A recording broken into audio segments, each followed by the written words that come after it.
دیکھو انوار رمضان۔ الحمدللہ رب العالمین والصلاة والسلام علی سید الانبیاء والمرسلین، اما بعد، اعوذ باللہ من الشیطان الرجیم، بسم اللہ الرحمن الرحیم۔ لا يحب اللہ الجہر بالسوء من القول الا من ظلم وکان اللہ سمیعا علیما، صدق اللہ العظیم۔ اللہم صلی علی محمد وعلی آل محمد وبارک وسلم۔ رب اشرح لی صدری ویسر لی امری واحلل عقدۃ من لسانی یفقہوا قولی واجعل لی وزیرا من اہلی، آمین یا رب العالمین۔ ناظرین کرام، السلام علیکم ورحمۃ اللہ وبرکاتہ۔ خلاصہ مضامین قرآن حکیم کا سلسلہ جاری ہے، اور مقصود یہ ہے کہ محدود وقت میں قرآن حکیم کے پاروں اور صورتوں اور رکوعوں کے حوالے سے چند عنوانات کے تحت کچھ اہم نکات ہمارے سامنے آ جائیں۔ اللہ تعالی ہمیں قرآن حکیم سے مزید محبت نصیب فرمائے، سیکھنے کی، سمجھنے کی، عمل کرنے کی توفیق عطا فرمائے۔ آج انشاءاللہ ہم قرآن حکیم کے چھٹے پارے کے مضامین کا جائزہ لیں گے۔ اس چھٹے پارے میں سورہ نساء کے آخری 4 رکوع یعنی رکوع نمبر 21 تا رکوع نمبر 24 اور سورہ مائدہ کے 16 رکوعوں میں سے پہلے 10 رکوع شامل ہیں، جن پر انشاءاللہ آج ہم کلام کریں گے۔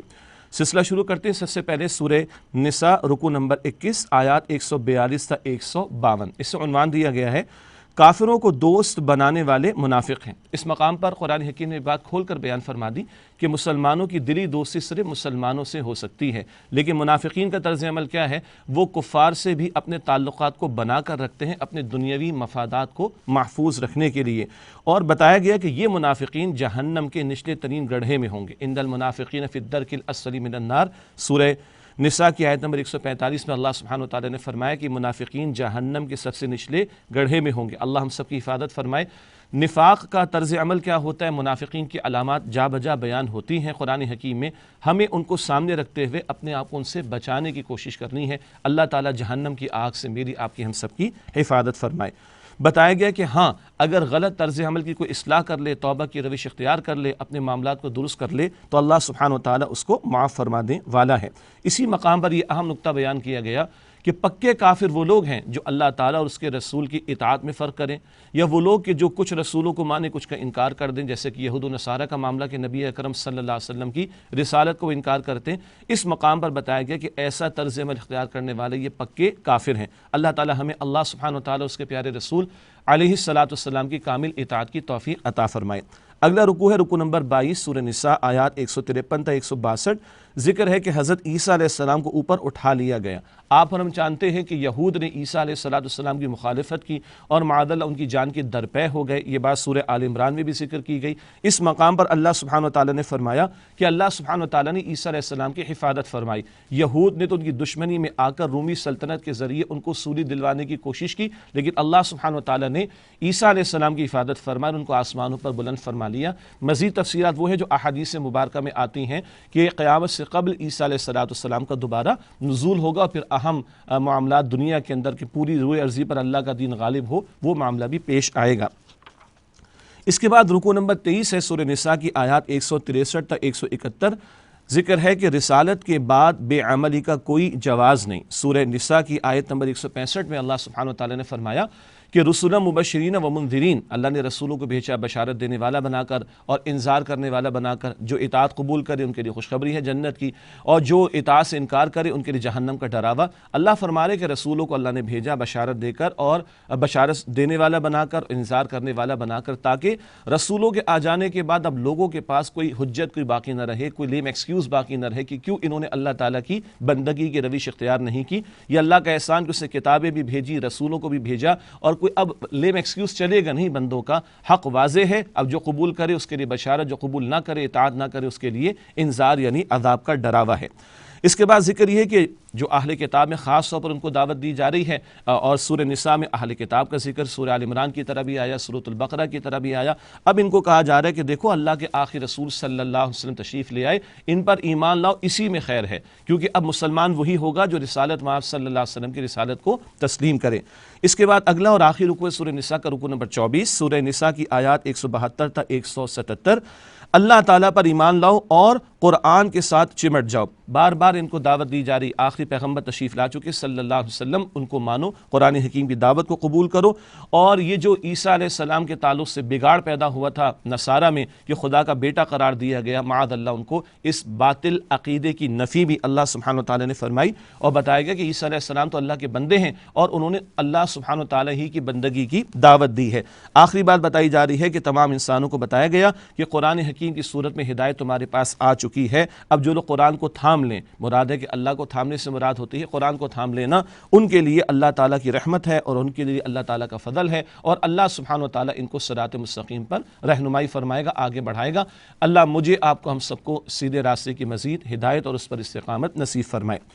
ناظرین کرام، اس کے بعد چھٹے پارے میں سورۃ المائدہ کا آغاز ہوتا ہے۔ یہ بھی ایک طویل مدنی سورت ہے اور اس کو اگر عنوان دیا جائے تو نفاذ شریعت اور اس کی جد و جہد کی تاکید، یہ زوردار انداز میں موضوع اس سورۃ المائدہ میں ہمارے سامنے آیا ہے، اور اس میں 16 رکوع ہیں۔ آئیے اس کے مضامین کا جائزہ لیتے ہیں۔ سورۃ المائدہ کا پہلا رکوع آیات 1 تا 5، اس کو عنوان دیا گیا نیکی اور تقوی کے کام میں تعاون کرو۔ قرآن حکیم نے بڑا پیارا اصول عطا فرمایا کہ تعاون علی البر والتقوی ولا تعاون علی الاثم والعدوان، نیکی اور تقوی کے کاموں میں ایک دوسرے کے ساتھ تعاون کرو اور گناہ اور زیادتی کے کاموں میں ایک دوسرے کے ساتھ تعاون نہ کرو۔ خیر کی بات، نیکی کی بات کہیں بھی ہے، ہماری سپورٹ اس کے لیے ہونی چاہیے، اور شر کا معاملہ، باطل کا معاملہ اپنوں میں سے بھی اگر کوئی کر رہا ہے تو بہرحال اس سے اتفاق نہیں کرنا چاہیے۔ ایک اور اہم اعلان جو اس مقام پر آیا، جو حجۃ الوداع کے موقع پر آیت کریمہ کا نزول ہوا، الیوم اکملت لکم دینکم واتممت علیکم نعمتی ورضیت لکم الاسلام دینا۔ اللہ فرماتے ہیں کہ آج کے دن میں نے تمہارے لیے تمہارے دین کو مکمل فرما دیا اور اپنی نعمت تم پر مکمل فرما دی، اور میں نے اسلام کو تمہارے لیے دین کے طور پر پسند کیا۔ اللہ نے دین کمپلیٹ کوڈ آف لائف کے طور پر دیا، یہ اسلام مکمل ضابط حیات ہے، اور اللہ فرماتے ہیں میں نے اسلام کو دین کے طور پر پسند کیا۔ اسلام دین ہے، وہ انگریزی والا ریلیجن نہیں ہے جو بائی ڈیفالٹ زندگی کے چند انفرادی معاملات تک محدود ہوتا ہے۔ اسلام دین ہے، مکمل ضابط حیات ہے، اور اللہ نے مکمل فرما کر دیا اور پورے اسلام میں داخلے کا تقاضا کیا۔ البقرہ آیت نمبر 208 میں یہ بات ہم پڑھ چکے ہیں۔ اس کے بعد سورۃ المائدہ کا دوسرا رکوع ہے، آیات 6 تا 11، عدل کرو یہی تقوی کے زیادہ قریب ہے۔ اسلام کی تعلیمات کا جو کیچنگ ورڈ ہے وہ عدل ہے، جسٹس ہے، اور رسولوں کو اللہ تعالیٰ نے عدل کے نفاذ کے لیے بھیجا، امام الانبیاء صلی اللہ علیہ وسلم کو عدل کے نفاذ کے لیے بھیجا، اور یہاں بتایا گیا ہے کہ تم عدل کے علمبردار بن کر کھڑے ہو جاؤ اور عدل کی بات کرو، یہی تقوی کے زیادہ قریب ہے۔ بتا دیا گیا کہ کسی کی دشمنی آڑے نہ آ جائے اس بات میں کہ تم عدل کی بات نہ کرو، کہ اگر میں عدل کی بات کی تو میرے فلاں دشمن کا یا فلاں کا فائدہ ہو جائے گا، نہیں، عدل کی بات کرنی ہے، کسی کی دشمنی آڑے نہ آئے عدل کی بات کہنے میں۔ اس کے بعد تیسرا رکوع ہے سورۃ المائدہ، آیات 12 تا 19، عہد شکنی کی سزا اللہ تعالیٰ کی طرف سے لعنت، یعنی عہد کو توڑا جائے تو پھر اللہ تعالیٰ کی لعنت کا بندہ مستحق بن جاتا ہے۔ اللہ تعالیٰ کی لعنت سے مراد ہے اس کی رحمت سے دوری۔ یہاں خاص ذکر ہے بنی اسرائیل کے تعلق سے، بنی اسرائیل کے انبیاء سے بھی یہ عہد لیا گیا تھا کہ آخری رسول تشریف لائیں گے صلی اللہ علیہ وسلم تو ان کا تمہیں ساتھ دینا ہے، اور جو وعدہ اللہ تعالیٰ نے پیغمبروں سے لیا تھا وہ ان کی امتوں پر بھی لازم تھا۔ تو اب بنی اسرائیل ان کو توجہ دلائی جا رہی ہے کہ اس عہد کی پاسداری کرو۔ ایک عہد تو کیا تھا کہ تم نماز قائم کرو گے اور زکوٰۃ ادا کرو گے، اور اللہ فرما رہا ہے کہ یہ عہد بھی لیا تھا کہ میرے رسولوں کا تم ساتھ دو گے اور ان پر ایمان لا کر ان کا ساتھ دو گے اور دین کے معاملے میں ان کی نصرت کرو گے۔ یہ تسلسل سے عہد کا معاملہ جاری رہا۔ اب جو یہود و نصارہ موجود ہیں، اہل کتاب موجود ہیں، ان کو امام الانبیاء صلی اللہ علیہ وسلم کی دعوت کے تعلق سے بتایا جا رہا ہے یہ پچھلا عہد جو تھا تمہارے رسولوں سے لیا گیا تھا، اب وہ تم پر بھی بائنڈنگ ہے، تم پر بھی لازم ہے۔ یہ آخری رسول آ گئے صلی اللہ علیہ وسلم، ان کا ساتھ دو۔ بتایا گیا کہ جو عہد شکنی کرے پھر وہ اللہ تعالیٰ کی لعنت کا مستحق ہو جائے گا۔ اہل کتاب کو دعوت دی گئی ہے کہ امام الانبیاء صلی اللہ علیہ وآلہ وسلم جو کچھ واضح کر رہے ہیں وہ تم نے اپنی کتابوں میں چھپا رکھا تھا، یہ چھپا رکھا تھا تم نے ان کی بشارات کو، دیگر امور کو، اللہ کے حکم سے امام الانبیاء صلی اللہ علیہ وسلم ان باتوں کو واضح فرما رہے، اب ان پر ایمان لاؤ، اسی میں تمہاری بھلائی ہوگی۔ اللہ کے پیارے نبی علیہ الصلوۃ والسلام کے عہد میں جو یہود و نصارہ موجود ہیں ان کا بھی ذکر ہے، اور ماضی کے لوگوں کا بھی۔ یہ کہتے ہیں کہ ہم اللہ تعالیٰ کے محبوب اور چہیتے ہیں، ہم اللہ تعالیٰ نحن ابناء اللہ و احباہ، یہ یہود و نصارہ کہتے ہیں ہم اللہ تعالیٰ کے بیٹوں کے مانند ہیں، ہم اللہ کے بڑے چہیتے ہیں۔ اللہ تعالیٰ کا تبصرہ کہ تم اتنے چہیتے ہو تو اللہ تمہیں عذاب کیوں دیتا ہے؟ تمہاری تاریخ بھری ہوئی ہے اللہ تعالیٰ کے عذاب تم پر مستقل آتے رہے۔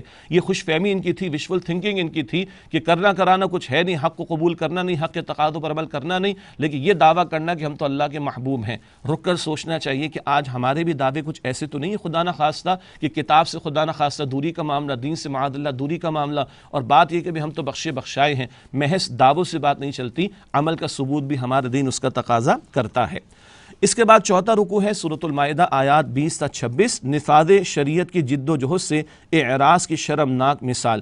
حضرت موسیٰ علیہ السلام کا تذکرہ ہے۔ حضرت موسیٰ علیہ السلام کے عہد میں اللہ سبحانہ وتعالی نے حکم دیا تھا کہ بنی اسرائیل چلیں اور فلسطین کی مقدس سرزمین وہاں پر جائیں، اور قتال کا حکم عطا کیا جا رہا ہے، تورات عطا ہو چکی ہے، تو اب ایک خطہ چاہیے کہ جہاں اللہ کے احکام کا نفاذ ہو سکے۔ تو موسیٰ علیہ السلام نے قتال کے لیے پکارا، صاف قوم نے کورا جواب دے دیا، فَاذْهَبْ أَنْتَ وَرَبُّكَ فَقَاتِلَا إِنَّا هَاهُنَا قَاعِدُونَ۔ اے موسیٰ آپ جائیے، آپ جا کے آپ اور آپ کا رب جا کے قتال کیجئے، ہم تو یہیں بیٹھے رہیں گے۔ یہ ہے جو موسیٰ علیہ السلام کی اس قوم نے فرار کی روش اختیار کی قتال سے۔ پھر موسیٰ علیہ السلام نے اللہ تعالیٰ کے حضور دعا کا معاملہ کیا، اے اللہ میرے اور میرے بھائی پر تو رحم فرما اور ان کے ساتھ تو اپنا معاملہ فرما لے۔ اللہ سبحانہ وتعالیٰ نے اس فاسق قوم کے لیے عذاب مقرر کیا، اور 40 سال تک یہ بنی اسرائیل صحرا کے اندر بھٹکتے رہے۔ یہ ہے جو قتال فی سبیل اللہ کے تقاضوں سے اس قوم نے اعراض کیا، تو اللہ نے سزا کے طور پر ان کو صحرا میں بھٹکتا چھوڑ دیا۔ ہاں یاد رکھیے، محمد مصطفیٰ صلی اللہ علیہ وسلم کے پیارے صحابہ جب بدر کا میدان سجنے والا تھا تو عرض کیا رسول اللہ علیہ السلام ہمیں موسیٰ علیہ السلام کے ساتھیوں پر قیاس نہ کیجیے گا، آپ حکم دیجئے، اللہ تعالیٰ ہمارے ذریعے آپ کی آنکھوں کو ٹھنڈک عطا فرمائے گا۔ اجتماعیت موجود ہو اور امیر کی اطاعت کرے تو پھر اللہ کی مدد بھی آتی ہے، لیکن موسیٰ علیہ السلام اور ہارون علیہ السلام موجود ہے، قوم نے انکار کر دیا، دین کے غلبے کی جد و جہد کا معاملہ نہ ہو سکا اور بات پائے تکمیل کو نہ پہنچ سکی۔ لیکن امام الانبیاء کے عہد میں ایسا ہوا صلی اللہ علیہ وسلم۔ آج اللہ ہمیں توفیق عطا فرمائے، پکار تو لگی ہوئی ہے اور دین کے غلبے کی جد و جہد کے تقاضے تو ہمارے سامنے ہیں، اللہ ہمیں اس پکار پر لبیک کہتے ہوئے جان و مال اس کی راہ میں لگانے کی توفیق عطا فرمائے۔ اس کے بعد 5واں رکوع ہے سورۃ المائدہ کا آیات 27 تا 34، قربانی متقیوں کی قبول ہوتی ہے۔ یہ مشہور واقعہ ہے حضرت آدم علیہ السلام کے دو بیٹے حابیل اور قابیل کے تعلق سے۔ ایک معاملے میں ان میں نزاع پیدا ہوا، اور اس نزاع یعنی جھگڑے کو یا اختلاف رائے کا جو معاملہ ہوا اس کو طے کرنے کے لیے طے کیا گیا کہ راہ خدا میں قربانی پیش کی جائے۔ حابیل کی قربانی پیش ہو گئی، قابیل کی پیش نہ ہوئی، اور قابیل کو غصہ آ گیا تو حابیل نے کہا کہ ان اللہ یقبل من المتقین، اللہ سبحانہ وتعالیٰ تو انہی سے قبول فرماتا ہے کہ جو تقوی کی روش اختیار کرتے ہیں۔ یہاں بتایا گیا کہ قربانی اس کی قبول ہوتی ہے جس کے دل میں خوف خدا ہو، جو گناہ کی روش سے بچے اور تقوی کی روش اختیار کرے۔ تو حابیل نے کہا کہ اللہ تعالیٰ تو اس کی قبول فرماتا ہے قربانی کی جو کہ متقی ہوتا ہے۔ قابیل غصے میں آیا اور اس کی عزت نفس اس کو آمادہ کر ہی دیا، اور اس کے اندر جو ایک بھائی کے بارے میں حسد پیدا ہوا، وہ حسد اس کو بھائی کے قتل تک لے ہی گیا۔ یہ واقعہ بیان کر کے بنی اسرائیل جو نبی اکرم صلی اللہ علیہ وسلم سے حسد کر رہے تھے ان کو سبق دیا جا رہا ہے کہ اس حسد میں مبتلا ہو کر تو بھائی بھائی کو قتل کر دیتا ہے، کہ ایسی بیماری میں تو مبتلا ہو کہ محمد رسول اللہ علیہ السلام کی تم مخالفت کر رہے ہو۔ آگے چل کر اس رکوع میں بڑا قیمتی مقام عطا کیا گیا۔ آیت نمبر 32 میں قرآن بتا رہا ہے جس نے ایک جان کو بچایا اس نے ساری انسانیت کو بچایا، اور جس نے ایک انسان کو قتل کیا اس نے ساری انسانیت کو قتل کیا۔ یہ قرآن کا ورڈکٹ ہے انسانی جان کے بارے میں۔ دنیا معاذ اللہ غیر لوگ اور دین دشمن لوگ اسلام اور اسلام کے ماننے والوں کا معاذ اللہ مذاق اڑاتے ہیں۔ اسلام کا ورڈکٹ کیا ہے؟ ایک جان کو بچایا تو ساری انسانیت کو بچایا، اور ایک جان کو قتل کیا تو ساری انسانیت کو قتل کیا۔ یہ آیت نمبر 32 میں ذکر ہے سورہ مائدہ میں۔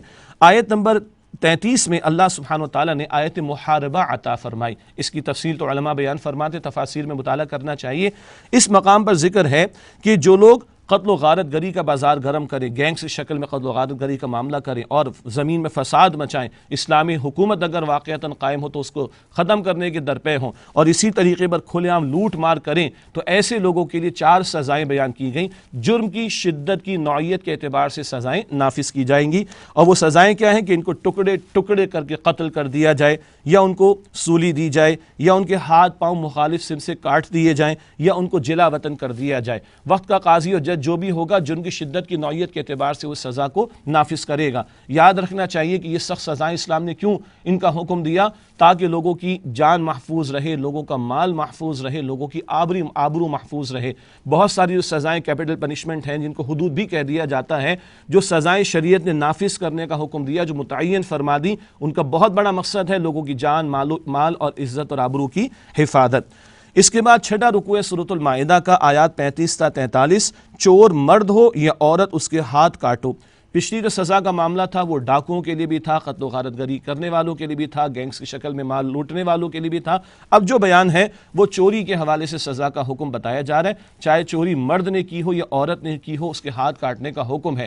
باقی اس کی فقہی تفصیلات ہیں، کون سا مال ہوگا، کس نوعیت کا ہوگا، کس کیفیت کا معاملہ ہوگا تو نافذ ہوگی، وہ تو وقت کا قاضی طے کرے گا جب اسلامی شریعت نافذ ہو۔ لیکن مقصد کیا ہے؟ تاکہ لوگوں کا مال محفوظ رہ سکے۔ آج عجیب بات ہوگی کہ لوگوں کو چوروں سے بڑی ہمدردی ہے، لوگوں کو ڈاکوؤں سے بڑی ہمدردی ہے، لوگوں کو قاتلوں سے بڑی ہمدردی ہے کہ بھئی سزا نافذ ہو جائے گی۔ لوگوں کو لوگوں سے ہمدردی نہیں ہے، ان مظلوموں سے ہمدردی نہیں ہے کہ جن کے ہاں کا کوئی فرد قتل کر دیا جاتا ہے، جن کا مال لوٹ لیا جاتا ہے، جن کے ڈاکے ڈال کر ان کی زندگی بھر کی پونجی لوٹ لی جاتی ہے۔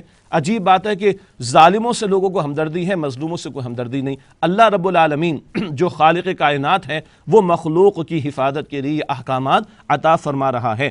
بتایا گیا ہے کہ دیکھو یہ قوانین ہیں جن کو نافذ کیا جائے۔ ہمیں سمجھنا چاہیے اللہ کا کلام یہ صرف پڑھنے پڑھانے کے لیے نہیں، صرف ثواب کے لیے نہیں ہے، صرف حسن قرات کی محفلوں کے لیے نہیں، یہ صرف سجا دینے کے لیے نہیں ہے طاقوں میں، یہ چاہتا ہے کہ اس کی تلاوت بھی ہو، ثواب بھی لیا جائے، مگر اس کے احکامات کا نفاذ ہونا چاہیے۔ یہ اہم موضوع سورۃ المائدہ میں جاری ہے۔ اس کے بعد سورۃ المائدہ کا رکوع نمبر 7 ہے، آیات 44 تا 50۔ شریعت کے مطابق فیصلے نہ کرنے والے کافر، ظالم اور فاسق ہیں۔ اللہ نے احکام کیوں دیے؟ نفاذ کرنے کے لیے۔ اور جو شریعت کے احکامات کو مانتے کہ ہاں یہ اللہ کا حکم ہے اور نافذ نہیں کرتے، تو اللہ کے 3 فتاوی اس مقام پر ہے۔ ہمارے استاد ڈاکٹر اسرار احمد صاحب رحمۃ اللہ علیہ کے بقول اللہ بھی فتویٰ دے رہا ہے، اور یہ 3 اللہ کے فتاوی ہیں۔ آیت نمبر 44، 45، 47۔ من لم يحكم بما انزل اللہ فاولئک هم الکافرون، من لم يحكم بما انزل اللہ فاولئک هم الظالمون، من لم يحكم بما انزل اللہ فاولئک هم الفاسقون۔ جو لوگ اللہ تعالیٰ کے نازل کردہ کلام کے مطابق فیصلے نہیں کرتے وہی تو عملاً کافر ہیں، وہی تو ظالم یعنی مشرک ہیں، اور وہی تو فاسق یعنی گنہگار ہیں۔ ہاں اہل علم نے بیان فرمایا ایک شخص اسلام کے حکم کو مانتا ہی نہیں وہ تو کھلا کافر ہے۔ ایک وہ جو مانتا تو ہے عمل نہیں کر رہا، نفاذ نہیں کر رہا، تو یہ عملاً کفر کر رہا ہے، عملاً ظلم یعنی شرک کر رہا ہے، اور عملاً فسق و فجور کے اندر مبتلا ہے۔ اللہ ہمارے حال پر رحم فرمائے۔ اس میرے 5.5-6 فٹ کے وجود پر میرا حکم یعنی میرا اختیار چلتا ہے، یہاں میں فوراً اللہ کے احکامات کو نافذ کروں جو مجھ سے متعلق ہیں، اور زمین پر جن کو اقتدار دیا گیا، اختیار دیا گیا، وہ 22 کروڑ پر جن کو اختیار آج حاصل ہے، وہ کل اللہ تعالیٰ کے ہاں جواب دیں گے جن کے پاس قوت نافذہ موجود ہے۔ یہ اللہ تعالیٰ کا انقلابی کلام، انقلابی بات ہمارے سامنے رکھ رہا ہے۔ شریعت صرف پڑھنے پڑھانے کا نام نہیں، یہ شریعت اپنا نفاذ چاہتی ہے، اور جو یہ کام نہیں کر رہے طاقت رکھنے کے باوجود وہ عملاً کفر اور ظلم اور فسق میں مبتلا ہیں۔ اس کے بعد رکوع نمبر 8 ہے سورۃ المائدہ، آیات 51 تا 56۔ یہودیوں اور عیسائیوں کو دوست نہ بناؤ۔ یہ مضمون مستقل ان مدنی صورتوں میں آیا کہ مسلمانوں کی دلی دوستی مسلمانوں کے ساتھ ہو سکتی ہے۔ ہاں حسن سلوک تو جانوروں کے ساتھ بھی دین نے کرنے کی تلقین کی، لیکن دلی تعلق مسلمان کا مسلمان کے ساتھ ہوگا، کافروں سے نہیں ہوگا۔ بتایا گیا کہ دیکھو مسلمانوں، یہود و نصارہ کو دلی دوست نہ بناؤ، یہ آپس میں ایک دوسرے کے دوست ہیں، یہ مسلمانوں کے خیر خواہ نہیں۔ اسلام کی بات آ جائے، مسلمانوں کی بات آ جائے، سارے ایک جگہ اکٹھے نظر آئیں گے۔ حدیث میں الکفر ملت واحدہ، کفر تو ملت واحدہ ہے، تو ان سے دلی دوستی اختیار نہ کرو۔ فرمایا کہ جو ان سے دلی دوستی اختیار کرے گا وہ انہی میں شمار ہوگا۔ آج کن سے تعلقات کی کوششیں ہیں، کن کو آئیڈیل بنایا جا رہا ہے اور کن کو پریزنٹ کیا جا رہا ہے ایز آئیڈیل، اندازہ کر لیا جائے یہ کفار، یہ ان سے دلی دوستی کی اجازت نہیں ہے۔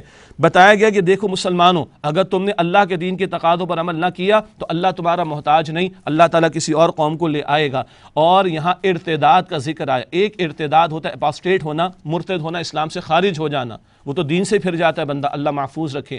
اور ایک ہے کہ دین کے تقاضے مانے تو صحیح مگر بندہ بیک فٹ پہ جانا شروع ہو جائے اور اللہ کے تقاضوں سے فرار اختیار کرنا شروع کر دے، تو اللہ فرما رہا ہے اگر تم نے ایسا کیا تو اللہ کسی اور قوم کو لے کر آ جائے گا، اللہ ان سے محبت کرے گا، وہ اللہ سے محبت کریں گے اور وہ اللہ کے دین کے لیے جد و جہد کریں گے اور کسی ملامت کرنے والے کی ملامت کی فکر نہیں کریں گے۔ اللہ واقعتاً اپنی سب سے بڑھ کر ہمیں محبت عطا فرمائے اور اپنے دین کے لیے جد و جہد کی توفیق عطا فرمائے۔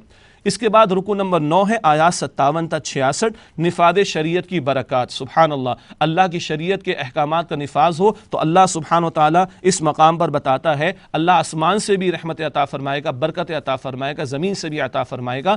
فرمائے کہ اگر وہ اہل کتاب تورات اور انجیل کے احکام نافذ کرتے، اپنے اوپر سے بھی کھاتے، اپنے نیچے سے بھی کھاتے۔ آج ویلڈ کتاب قرآن ہے، اگر قرآن کے احکام کا نفاذ ہو تو اللہ آسمان سے بھی برکتوں کے خزانے کھول دے گا، زمین سے بھی برکتیں ہمیں عطا فرمائے گا۔ یہود کے علماء کو جھنجھوڑا گیا. علماء کا سب سے بڑا کام کیا ہوتا ہے کہ لوگوں کو گناہوں سے روکے, حرام خوری سے روکیں. ان کے علماء تو خود دنیا پرستی میں مبتلا ہو گئے تھے, انہوں نے یہ کام چھوڑ دیا تھا. آج بھی یہ اہم ترین ذمہ داری علماء امت کی ہے کہ امر بالمعروف کا فریضہ بھی انجام دے اور نہی عن المنکر, گناہوں سے روکنا, بدی سے روکنا, یہ اہم ترین ذمہ داری علماء کی ہے جو ان کو ادا کرنی چاہیے. اس کے بعد 10واں رکوع ہے اور چھٹے پارے کا یہ آخری رکوع ہے. رکوع نمبر 10 آیات 67 تا 77. شرک کرنے والے پر جنت حرام ہے.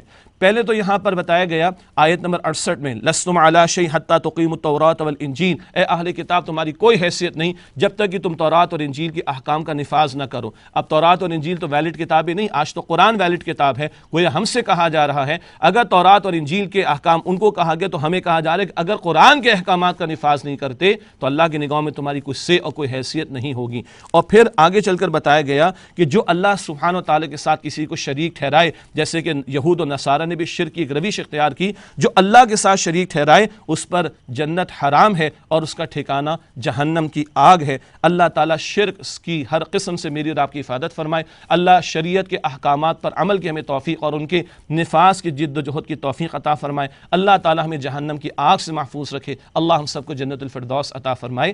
آمین یا رب العالمین. وآخر دعوانا الحمد للہ رب العالمین. والسلام علیکم ورحمۃ اللہ وبرکاتہ.